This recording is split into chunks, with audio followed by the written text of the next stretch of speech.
Not exactly what you would call a glorious homecoming.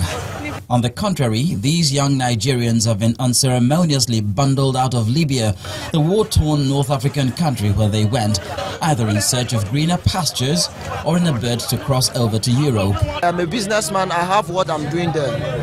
It's not everybody in Libya that wants to go to Europe. I have a very good job that I'm doing there. Like in my own case now, I did nothing. I was in my own shop in the morning when they came and took me to the deportation camp. Before I know what is happening, I'm inside the aircraft. I'm now in Nigeria. I wanted to cross to Italy or maybe transit to Germany or one other country, but based on some kind of problem I faced there, so I decided to stay there and work. Like exported cargo, they've been received at the National Aviation Handling Company, where they are fed and then processed by officials of the National Emergency Management Agency, ready to be sent home. We are providing refreshments, we're providing transportation from here to Djibouti, and some stipend we provided for them to move to their various states of origin. At the equivalent of about 6,000 something. It depends on the destination you are going to. They are all adults, you can see they are all adults.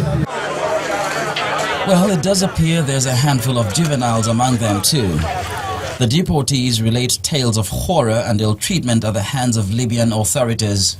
What they do in Nigeria against in Libya today, that somebody will take them to Libya and say they want to provide job to them.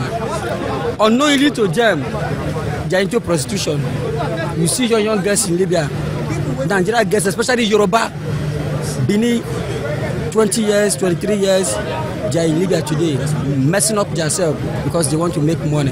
When somebody go to a country that there is no government, I think something like this will happen, but Libya own, Arab own, their own is too much. They kill every day.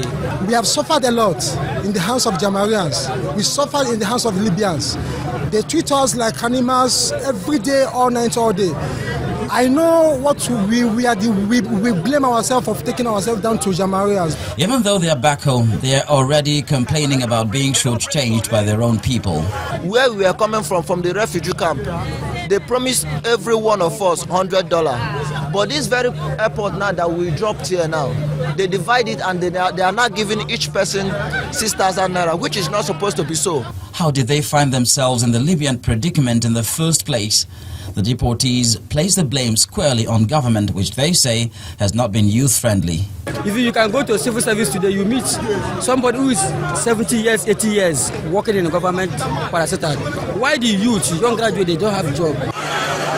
And then begins the journey that will take the returnees back to probably where they started from. As they file into the bus to be driven to their various destinations, it now becomes a question of what the future holds for them. Channels Laruka for Channels Television News.